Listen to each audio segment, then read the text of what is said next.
For most people, money is local. You earn it, you spend it, you save it. You rarely think about what currency means beyond your own wallet. But behind every transaction, there is a system. And for more than 70 years, that system has been dominated by one thing: the US dollar. Not because it is perfect, not because America is always responsible, but because history, power, and strategy placed it at the center of global finance. After World War II, the world was broken. Europe was destroyed. Asia was devastated. Trade networks were shattered. Only one major economy emerged intact: the United States. In 1944, global leaders met in Bretton Woods. Their goal was stability. Their solution was simple: tie global currencies to the dollar, tie the dollar to gold. Let America anchor the system. For decades, it worked. Trade expanded, investment grew, poverty declined, the dollar became trust. Countries stored it, banks relied on it, markets priced everything in it.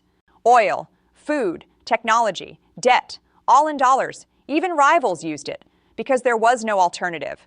But power creates temptation. And over time, America realized something.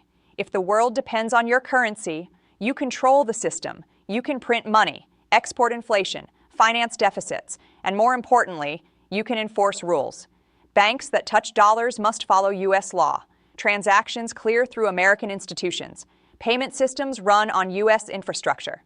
This gave Washington unprecedented leverage: sanctions, freezes, exclusions. A country could be cut off from the global economy with paperwork.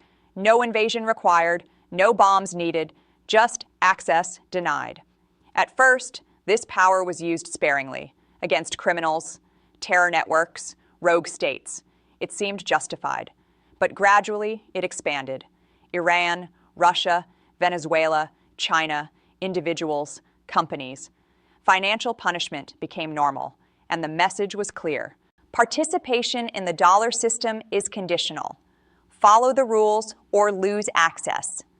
This changed how nations thought, because money is not just a tool. It is sovereignty. If another country can freeze your reserves, you are not fully independent. If your trade depends on their approval, you are vulnerable. If your savings can be seized, you are exposed. By the 2010s, cracks appeared. China began building parallel payment systems. Russia reduced dollar reserves. Europe explored alternatives, quietly, carefully, without headlines. Because challenging the dollar openly is dangerous. Markets punish you, capital flees, confidence collapses. So the shift happened slowly, invisible, like erosion. Then came 2022, when hundreds of billions in Russian reserves were frozen, overnight. No court, no negotiation, no appeal. One decision, and decades of savings became unusable. Every central bank noticed. Every finance minister understood. A line had been crossed. Reserves were no longer sacred. They were political. From that moment, the question changed. Not, is the dollar dominant? But, how long is it safe to depend on it? That question is reshaping the world. But the process is subtle. There is no announcement, no treaty, no replacement currency, just gradual disengagement. Trade settled in local currencies, bilateral swaps, gold accumulation, digital experiments, none powerful alone, but powerful together. By 2025, over 40% of global trade no longer involved the dollar directly. That number keeps growing, not because countries hate America, but because dependence is risk, and risk must be managed. At the same time, U.S. debt exploded. Deficits became permanent. Interest costs soared. Political gridlock worsened. Investors began asking uncomfortable questions. Can this be sustained? Will inflation return? Will political dysfunction undermine confidence? So far, the dollar has survived. Because alternatives are weak, China's currency is controlled, Europe is divided, crypto is unstable, gold is impractical, there is no perfect replacement, which creates a paradox. Everyone wants to reduce dependence. No one wants to abandon it. This creates the dollar trap, trapped between risk and necessity. And once inside, escape is slow, difficult, dangerous. But it is happening. Quietly. Relentlessly. And the consequences will be enormous. Because when the world's main currency changes, everything changes. Trade, prices, power, wars, living standards, all are affected. Which raises the real question. What happens when the dollar is no longer untouchable? That's what comes next. The US dollar did not become fragile by accident. It was weakened by choices, political choices, short-term choices, personal choices, and many of the most damaging ones came during the Trump era. To understand why countries are escaping the dollar, you have to understand how it was abused. When Donald Trump entered office, America's financial power was unmatched. The dollar was dominant. U.S. banks were central. Institutions were respected. Allies trusted Washington. That trust was the foundation of the system. But Trump did not see institutions. He saw leverage. He believed every tool should be used aggressively. Trade, military, diplomacy, finance, all became weapons. His philosophy was simple. Pressure works, intimidation works, rules are obstacles. So he applied this thinking to money. First, sanctions. Sanctions existed before Trump, but they were targeted, coordinated, strategic. Under Trump, they became blunt instruments. Iran, China, Europe, Russia, Turkey, companies, individuals, entire sectors were punished, often unpredictably, sometimes impulsively. Decisions were announced on Twitter, without consultation, without planning, without allies. Markets learned something dangerous. U.S. policy was unstable. It could change overnight, for political reasons, for personal reasons, for emotional reasons. That uncertainty is toxic to finance, because finance runs on predictability. Next, trade wars. Trump launched massive tariffs against China, against Europe, against Canada, against Mexico, America's closest partners. He claimed tariffs would protect jobs. In reality, they raised costs. American manufacturers paid more, consumers paid more, farmers lost markets. Retaliation followed, exports fell, supply chains broke, investment slowed, the global economy fragmented, and trust declined. But the deeper damage was psychological. For decades, the U.S. was the leader of open trade. Under Trump, it became hostile to it. Partners realized America might turn against us any time, so they began planning alternatives, quietly. Third, attacking institutions. Trump constantly attacked the Federal Reserve, the IMF, the World Trade Organization, NATO, the World Bank. He called them corrupt, useless, enemies. Sometimes he threatened to leave them. Sometimes he undermined them publicly. These institutions support dollar dominance. They stabilize crises, coordinate rules, resolve disputes. By weakening them, he weakened the system that benefited America most. Fourth, politicizing the Federal Reserve. No modern president had pressured the Fed like Trump. He publicly insulted the chair, demanded lower rates, threatened interference. This sent a signal. Monetary policy is political. Independence is fragile. Investors noticed. So did foreign governments. If the Fed can be bullied, the dollar is less reliable. Fifth, massive fiscal irresponsibility. Trump cut taxes, increased spending, expanded deficits, all during economic growth, not recession, not crisis. Boom time. Debt exploded. Without long-term investment, without infrastructure reform, without productivity gains, just political giveaways. This weakened confidence in U.S. finances. Then came COVID, and the damage accelerated. Confusion, contradictions, denial, blame. Economic policy became chaotic. Trillions were printed. Relief was delayed. Businesses collapsed. Inequality grew. Other countries watched in disbelief. The world's financial leader looked dysfunctional. Then came the final shock. January 6th, an attack on democratic institutions, broadcast globally. Markets saw something unprecedented, political instability inside the system's core, for the first time in generations. The U.S. looked fragile, internally, unstable leadership, contested elections, institutional breakdown. For global finance, this was terrifying, because the dollar depends on one thing above all: trust in American stability. Not ideology, not military, not GDP, stability. After Trump, that trust never fully returned, because the precedent remained. A president could ignore norms, disrupt alliances, weaponize finance, undermine institutions, and face few consequences, which means it could happen again, and might. So countries adapted, not publicly, not dramatically, strategically. China expanded yuan settlements, Russia built SPFS, Europe created Instex. Middle East explored local currency trade. They didn't abandon the dollar, they reduced exposure, like diversifying away from a risky stock. This is de-dollarization, not rebellion, risk management, and it accelerated because of Trump's style of leadership. Personal, confrontational, unpredictable, transactional. Money systems hate unpredictability. They flee from it. Now connect this to Americans. When foreign demand for dollars weakens, borrowing becomes harder, interest rates rise, inflation pressure increases, debt costs grow. That hits mortgages, credit cards, student loans, business loans. Ordinary people pay. When trade wars raise costs, prices rise, jobs disappear, factories close, workers pay. When alliances weaken, security costs rise, defense spending grows, taxes increase, citizens pay. When institutions weaken, crises worsen, recoveries slow, safety nets fail, families pay. So while Trump claimed to put America first, many of his policies quietly did the opposite. They weakened the foundations of American prosperity. They traded long-term strength for short-term applause. They converted structural power into political theater. And the bill is still coming because systems remember, markets remember, governments remember, investors remember. Trust once damaged is slow to rebuild, which brings us to the present.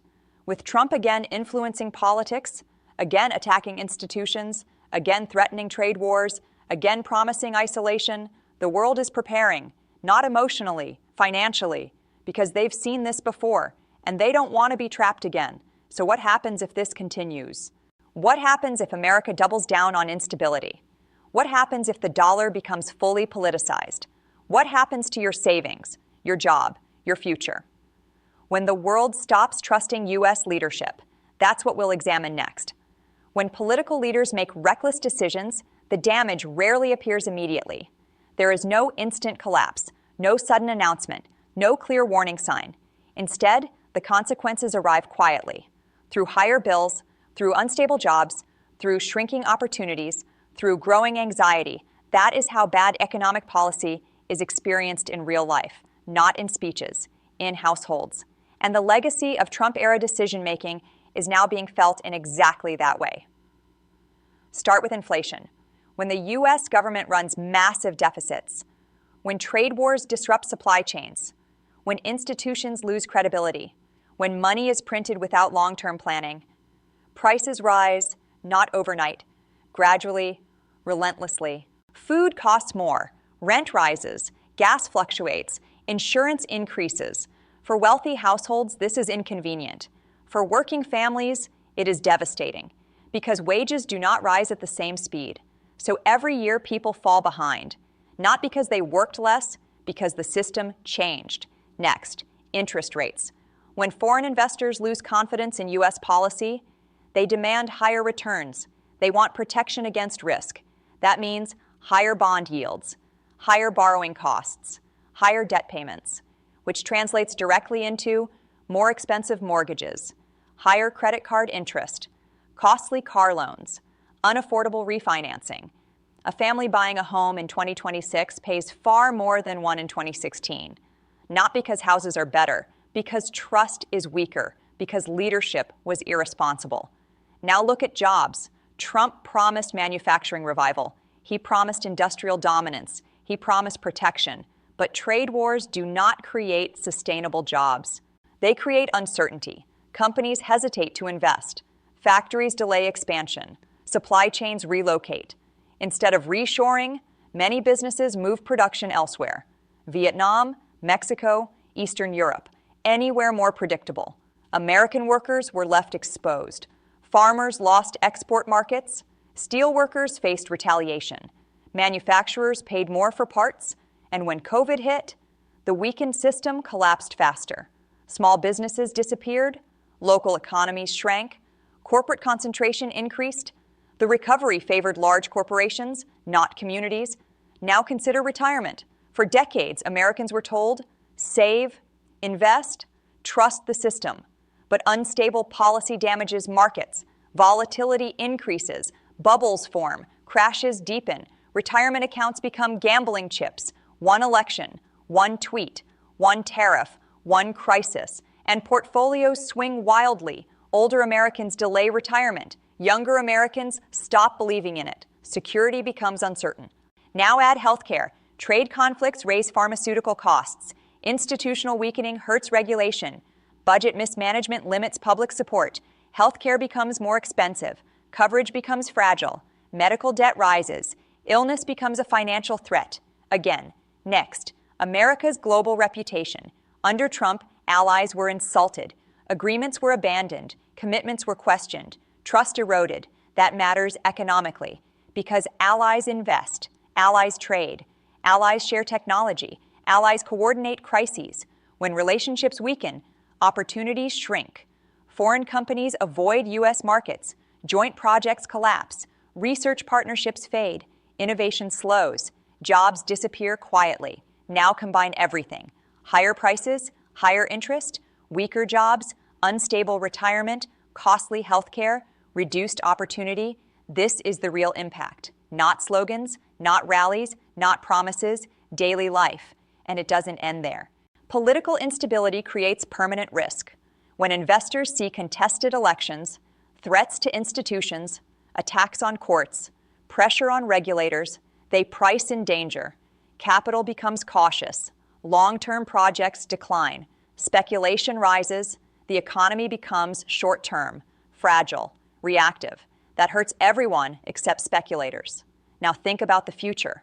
Trump and his movement have not changed. They still promote trade wars, isolation, institutional attacks, personal loyalty over competence, policy through confrontation. If this returns, the damage will accelerate because credibility has already been weakened. There is less room for error, less patience, less forgiveness, less trust. One more shock could have outsized effects. Now ask yourself, who pays? Not politicians, not billionaires, not donors. Families do, workers do, students do, retirees do, small businesses do. The people who cannot hedge risk, who cannot move money offshore, who cannot hire lawyers, they absorb the cost. That is the hidden truth of populist economic nationalism. It sounds patriotic, but it transfers risk downward. It protects power at the top and exposes everyone else. So what can Americans do? Individually, options are limited. You cannot control trade policy. You cannot manage debt. You cannot stabilize institutions alone, but you can understand, and understanding matters, because informed citizens vote differently, save differently, plan differently, prepare differently. They resist manipulation, they question simple answers, they recognize complex systems, they see through slogans. That is dangerous to bad leadership, which is why complexity is avoided. Fear is easier to sell. Blame is easier to spread. Reality is harder, but reality decides outcomes. The story of the dollar, the economy, and Trump's decisions is not about ideology. It is about competence, about respect for systems, about long-term thinking, about institutional responsibility.